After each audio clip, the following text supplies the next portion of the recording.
Olá, seja bem-vindo a mais um programa Educação em Pauta. No programa de hoje eu converso com o professor Richardson Leão.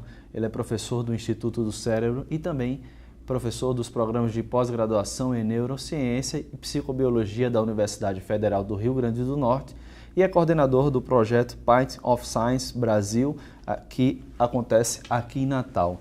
Professor, seja bem-vindo ao programa Educação em Pauta. É bom conversar sobre um evento, né? Não só um programa ou, digamos assim, algo que vá dialogar com a ciência, torná-la mais palatável, digamos assim, fora da universidade. É importante projetos como esse que eles possam acontecer para a divulgação científica. Seja bem-vindo à Educação em Pauta. Obrigado.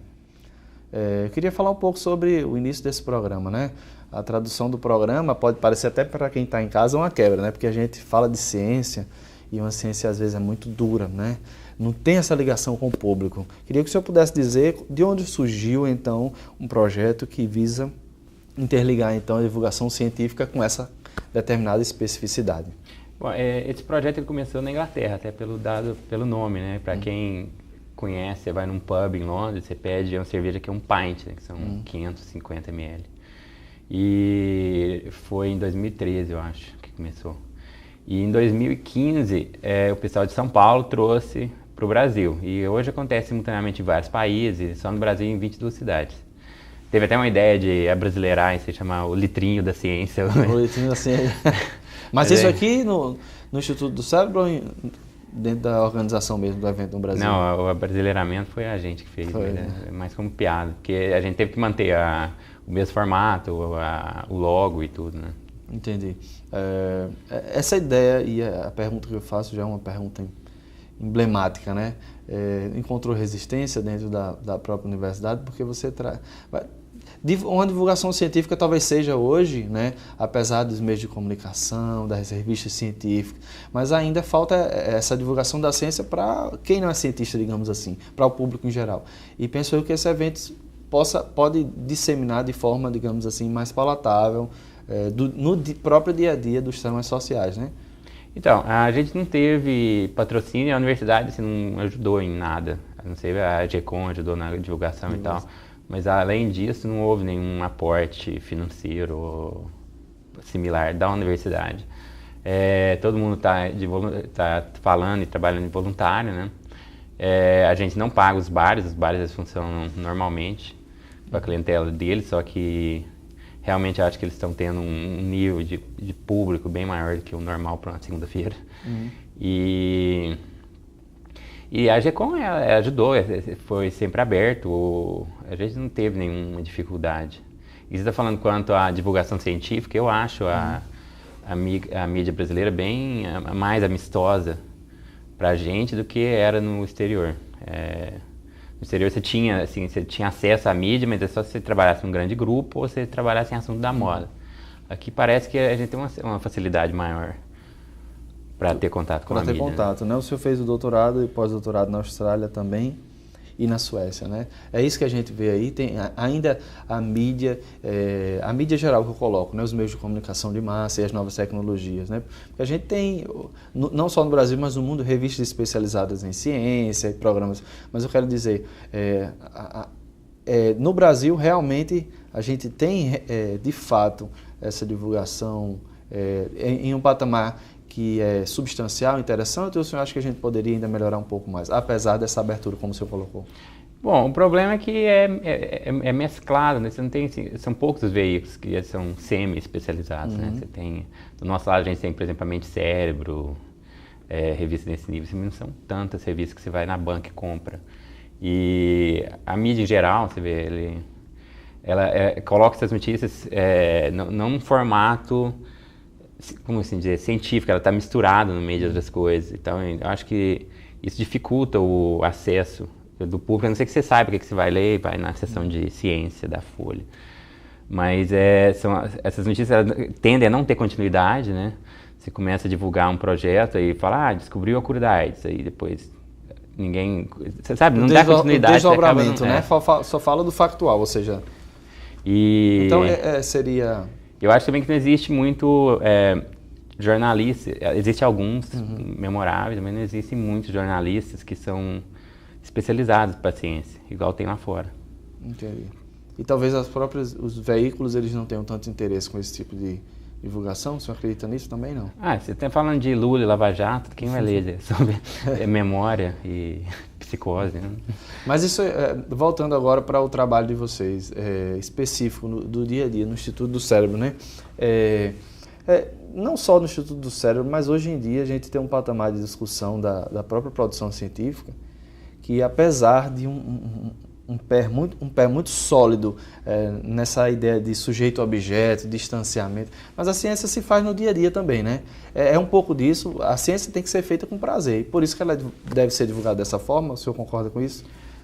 Até a própria profissão de pesquisador, ela assim, você nunca vai ficar rico fazendo pesquisa, geralmente você não tem um interesse econômico atrás daquilo que você faz, é uma coisa meio, é uma filosofia mais assim, anárquica e mais de paixão mesmo, né? Você faz aquilo, eu sinceramente eu não sei se o que eu faço é um hobby ou é um hobby pago, é bem interessante a relação que a gente tem com a ciência.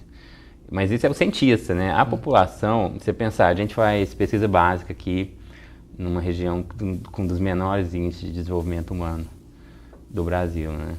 E aí você fica pensando assim, qual o valor que você tem para esse tipo de sociedade? Só que a ciência ela pode ser um agente transformador. E eu acho que quando a gente se aproxima do público, as pessoas que se você está num lugar que você está fazendo ciência de ponta, mas que tem esgoto a céu aberto, o esgoto a céu aberto ele fica inaceitável para quem está ali do lado. Porque você mostra a discrepância dos dois mundos, né? Você cria no público, na sociedade em geral, um olhar mais crítico, né? Sim. Mais sensível também aos fatos sociais. E um crítico do bem, né? Não é um Bolsonaro da vida. Talvez isso seja o mais importante, né? Fazer coisas de maneira consciente, né? E sem extremismos. Professor, eventos como esse, eles fazem com que, por muito, a gente vê o público em geral indo para a academia, né? Sendo desde as pesquisas na área de psicologia, por exemplo, onde você vai estudar um público específico, grupo social e história. Mas aí você está fazendo, dentro desse evento, como se fosse o sentido contrário. A sociedade vem para a universidade, e agora a universidade vai para a sociedade. Talvez essa não seja uma das maiores dificuldades das universidades hoje no país? Sim, inclusive, eu mesmo não sabia como fazer, não tinha nenhum vídeo no YouTube explicando como organizar um evento desse. Só que o bar está aberto, o público é o público do bar, mas, claro, vem gente da universidade. E o formato das palestras, ele é bem didático, e está sendo muito legal, porque, tipo, o palestrante ele sempre está sendo interrompido, você vê que ele desperta o interesse até de gente que não tem nada a ver com a academia, e está enchendo, está tendo muito interesse, eu tive muito contato, assim, procurando aonde que vai ser, você tem que marcar a mesa, tem que comprar convite, não, é aberto. É aberto. E entrada franca. Você paga o normal do bar, né? Mas não cobra. O interessante também não tem certificado, né? Você vai porque deixando de maneira clara, às vezes o próprio aluno ele vai para um evento porque ele quer o certificado, porque conta a hora, mas ou seja, a ciência ela precisa acontecer de outra forma também, né? Como o senhor coloca, a decifração do mundo, mas para que a gente possa desfrutá-la também de uma coisa positiva que é entender o outro e a gente mesmo, né, professor? Sim, além de não ter certificado, tem o bom uso do álcool como uma ferramenta de socialização, né? Então, acho que o pessoal se solta mais, você tem mais coragem de perguntar, de interferir, de interagir com o palestrante. A gente escolheu temas bem, assim, atuais e de gente que trabalha neles aqui em Natal, tipo Zika, ondas gravitacionais. Então, ele está bem ecumênico. Então, tem uma diversidade, né? O senhor citou esse processo de interação, né? Quando a gente vai realmente para bares e restaurantes, a gente tende a se socializar mais, né? Às vezes até com pessoas que a gente não conhece, a gente termina conhecendo. Mas do ponto de vista da exposição, já existe uma quebra do ambiente, né? Mas a apresentação dos professores, por exemplo, Siddhartha Ribeiro foi um dos, posso chamar palestrante, né? Como é que, digamos assim, um dos idealizadores ou facilitadores da apresentação de conteúdo. Nesse processo de falar sobre algo, como é que acontece lá? É PowerPoint, perguntas e respostas, é um círculo, uma mesa? PowerPoint no canto, eu não sei, porque eu tô no Bar 54, aí não sei como é que tá no Mormaço, tem outra pessoa fazendo lá, mas um PowerPoint, tem uma telinha no canto, e microfone, e vai normal, é como se fosse uma palestra normal, mas no bar, com o pessoal na mesa, né? O senhor está como coordenador desse evento em Natal, né? E acontece em 22 cidades no Brasil também, não é? Dentro dos temas, como é que foi articulado? São específicos para uma determinada região? Ou existe uma organização nacional que citou ou direcionou? Foi a gente que escolheu mesmo, assim.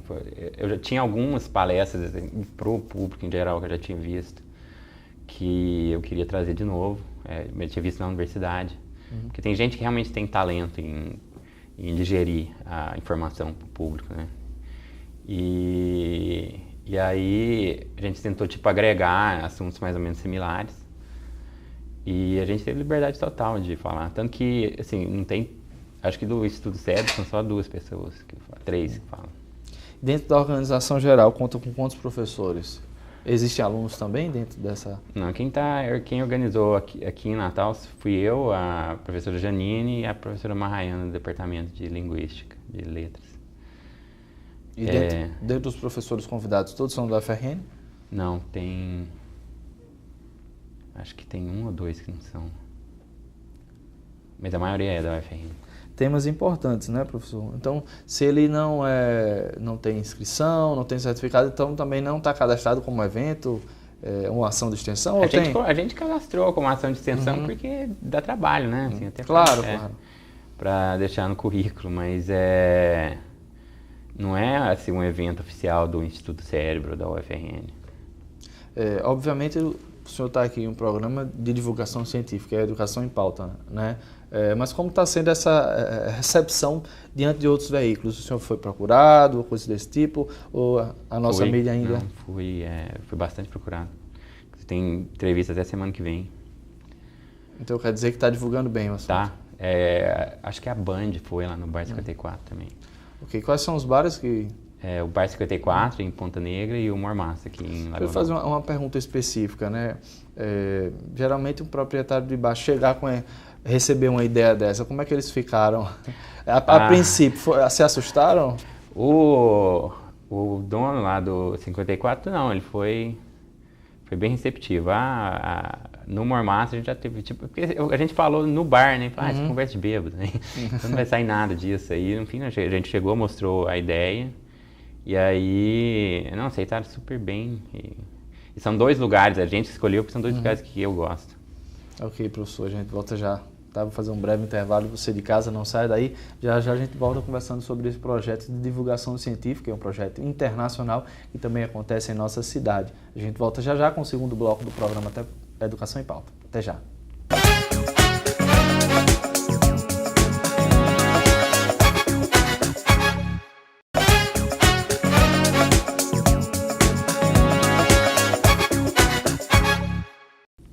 Voltamos do intervalo e eu continuo a conversar com o professor Richardson, ele que é coordenador do Python of Science no Brasil, o evento que acontece também com sede aqui no Rio Grande do Norte.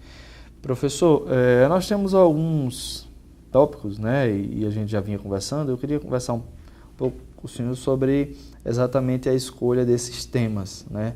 A gente tem um tema, por exemplo, apresentado por Diego, Fábio, Marjorie, que é a comunicação do animal ao computador, né? Dentro desses temas, foram, quem sabe, eleitos pelos próprios convidados ou algo específico de uma discussão moderna, atual? Como é que foram eleitos, então, esses temas para serem discutidos nesses bares, então? Então, a gente decidiu entre algo que está em foco, né, que está mais ou menos na moda. E até para chamar a atenção, né? Porque... E também gente que a gente já tinha, que sabia que eram bons comunicadores, né? E aí para fechar cada tema, aí, a gente conhecia uma pessoa, e a pessoa chamava um colega no âmbito daquele tema para falar também. São sempre professores, alunos? Não, são todos professores. Todos professores, né? nanotecnologia e química verde. Realmente são temas interessantes, né? As ondas e o que gira em torno dela, a importância das palavras, o próprio Zika vírus, Big Data.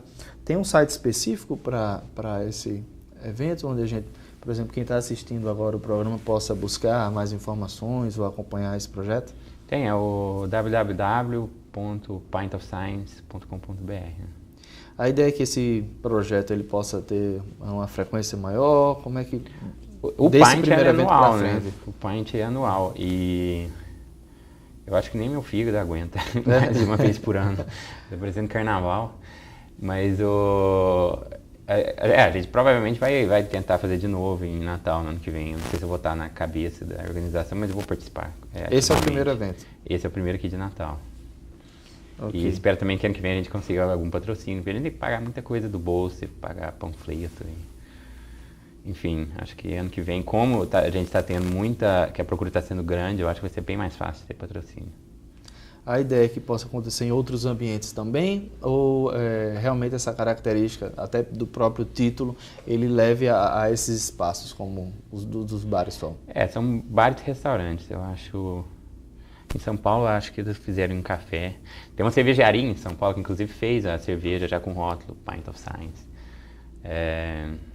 O formato desse tipo de evento tem que acontecer em algum lugar de público e como é à noite também, acho que não consigo ver fora de bares e restaurantes. Professor, quais são os maiores desafios para fazer e realizar um evento com essa característica, por exemplo, dentro de uma universidade? A universidade, a própria ideia de bar, né, ela é um pouco, você tem um pouco de assim, tipo, um olhar estranho de você fala, o cara é um funcionário público, vai ficar num bar, a universidade vai gastar dinheiro com cerveja. Então assim, não tem como a gente pedir algo direto, né? Até pela própria política da universidade, a política do governo, né? Então a principal dificuldade seria então o financiamento de um evento como esse. Só que também, quanto ao financiamento, a gente precisa de muita coisa, porque como o bar está aberto, a gente não paga aluguel do recinto, né? Não paga o palestrante, não paga transporte, não paga nada, é só a mesma divulgação que você gasta, né? E geralmente os bares dão, lá em São Paulo eu sei que eles sempre dão, tipo, janta pro palestrante, dá um prato, etc. Isso não seria uma discussão do espaço público, por exemplo, se a gente for para a filosofia antiga, o ócio, né? Era, digamos assim, algo que era almejado para que a própria produção filosófica pudesse acontecer. Seria um tipo de uma busca por um ócio moderno, contemporâneo, eventos como esse? A gente tem, aqui a gente não tem uma cultura de café, como você fala. Você vai na Europa, por exemplo, está sempre alguém lendo, discutindo política, discutindo algo nesses cafezinhos. Starbucks, esses eventos. Mas o próprio acadêmico, ele já tem uma cultura de café, né? De se encontrar em café. Quando eu fazia doutorado, toda sexta tinha um palestrante convidado. E sempre a gente tinha depois um happy hour, né? Que chamava Neuropub. Então, aí ali você socializava com o palestrante, os alunos discutiam. E era bem aberto e bem acessível. Era bem mais acessível que durante a palestra, né? Aqui eu nunca vi esse formato. Aqui você tem uma palestra e a palestra acaba, todo mundo vai para casa e pronto. Você perde a chance de falar de continuar com aquele assunto e tal. Isso é importante porque, e até eu queria que o senhor pudesse citar isso, geralmente eventos é assim, a gente dá um tempo muito grande para o palestrante, 1 hora e meia, e aí quando a gente vai para as perguntas a gente falta, né? Ou então coloca aí duas rodadas de 3 ou 4 perguntas. Mas o mais importante talvez não seria exatamente essa construção que acontece em ambientes como esse, ou seja, você quebra a formalidade daquela pessoa que é detentor do conhecimento e aí passa a construir com os outros. Sim, a pessoa ela desce do pedestal, né? Se torna um cidadão normal, você vai conversar com ele como um cidadão normal. E aí eu acho que tanto a quantidade como a qualidade da discussão muda, né? Porque você vê que o detentor da informação ele está bem mais acessível naquele espaço, que ele é uma pessoa normal, e isso, tipo, facilita a interação, tanto entre aluno, quanto do jeito que a gente está fazendo com quem não está nem aí com a academia, né? E esse conhecimento que vem do outro, que quem sabe é um ser, vou classificar aqui como não acadêmico, porque não está dentro da pesquisa, né? Em um bar, tipo de perguntas são interessantes ou direcionamento a gente vai encontrar de tudo, né? Desde experiências pessoais a coisas que não tem nada a ver com o assunto. Não, né? é extremamente interessante. Ontem tinha um carinha assim que parecia um hooligan, com o bonezinho pra trás, esse cara não vai falar só. E era cada pergunta assim, que você ficava, pô, tipo... Não esperava, né? Não, tá sendo bem interessante. As discussões, elas, inclusive falou a questão de tempo, como eles são sempre interrompidos. A nossa ideia inicial de meia hora não está funcionando. Está estendendo por algumas horas. Assim. A palestra em si são quantos minutos? São 30 minutos cada, 30 minutos, né? Cada pessoa. E aí abre para até onde for as perguntas. Em relação às outras universidades, né? Quando a gente acessa o site do próprio evento nacional, a gente vê que tem outras universidades, se não me engano, a USP. Como é que estão sendo articulados? O senhor já teve a oportunidade? Eu tenho contato com outras instituições? Não, eu tenho um contato informal de gente que está indo em outros lugares, né? Uhum. Mas como a gente está bem ocupado esses 3 dias, eu não tive muito tempo. Existe uma ferramenta que eles têm lá, tipo um blog, que teoricamente era para mim ficar lendo isso. Uhum. E aí falando como que está sendo a evolução do evento, mas eu ainda não tive tempo de sentar e digerir tudo, não. Dá uma acessada, né, professor? Mas em relação à organização, sempre partem de centros de educação para que possa acontecer esse evento? Em teoria pode partir de quem quer que seja. Até se o bar quiser organizar, pode. Só tem que seguir o formato que eles falam, né? O horário tem que ser simultâneo. Uhum. E esse formato de temática diária, né? E tem que ser mais de um local. De um local, né? Até para diversificar. Uma pergunta do ponto de vista de uma ciência mais, digamos assim, mais dura ou mais formal. Além do evento, digamos assim, da tradução de uma ciência mais dura, com linguagem técnica, com produção científica, com investigação, pesquisa. E aí você traz para um ambiente público como bares e restaurantes. Aí você termina tendo que traduzir. Mas existe algo dentro desse fazer, né? Ciência que não deixa de estar fazendo ciência de toda forma, divulgando pelo menos. Existe algum professor ou alguém que já pensou em fazer algum tipo de pesquisa nessa área, nesse processo de interação, divulgação? Você fala pesquisar a divulgação? Pesquisar o evento em si, não é? Porque você está traduzindo a ciência para ir discutir em conjunto. Aqui eu sei que não, agora eu não sei como é que é lá fora. Então o objetivo do Instituto do Cérebro realmente é apenas divulgar e fazer com que as pessoas possam ser mais conscientes de temas, digamos assim, científicos. Sim, e a gente tentou fazer, igual eu falei, algo mais voltado para Natal. Ontem, por exemplo, teve uma palestrante que falou sobre descontaminação de solo. E tem essa história de Natal 100% saneada, né? É uma coisa enfim, que... Aqui, você vê que realmente ela é muito pertinente ao nosso dia a dia. E assim, eu achei até difícil para mim, no primeiro dia, eu falar assim, não, para de perguntar que você está estragando o evento. Uhum. É muito difícil até você tirar a academia. Uhum. Falar, não, agora eu vou fazer uma pergunta que é relevante de âmbito geral. Não vou perguntar, essa estatística aí está correta, ou, sabe, né, do jeito que a gente acostuma. Metodologia dessa pesquisa. Então, eu tive que me calar algumas vezes, porque realmente a gente não sabe ter contato com o público e não sabe alterar a linguagem a ponto dela ser digerível. Né? Quando a gente... quem faz ciência parece que tem essa dificuldade de traduzir para quem é o leitor comum, né? E também quem faz a mídia parece que tem essa dificuldade, né? De traduzir de uma forma que seja correta. Parece que tem um embate entre o cientista, a mídia e aquela pessoa que recebe esse tipo de material, né, professor? Mas é até complicado, né? Pro jornalista, acho que é complicado ele entrar em vários assuntos, você vai falar. Porque eu só trabalho com o cérebro. Se perguntar sobre essa área, eu sou uma pessoa específica para falar. Agora, se me perguntar sobre ondas gravitacionais, já não vou conseguir, né? Por isso que outros professores, né? Ok, professor. Eu queria agradecer pela participação no programa de hoje. E uma pergunta, deixar aberto se eu quiser fazer o convite para o pessoal participar e acompanhar esse projeto. Bom, hoje é o último dia. Venham, tá muito legal, tá lotando os bares. E cheguem cedo se quiser sentar. E obrigado pelo espaço. Eles podem acompanhar esse projeto pelo site. Queria que o senhor pudesse repetir. Ah, sim. O site é www.pintofscience.com.br. Ok, muito obrigado pela sua participação, professor. E a você de casa, muito obrigado pela sua audiência.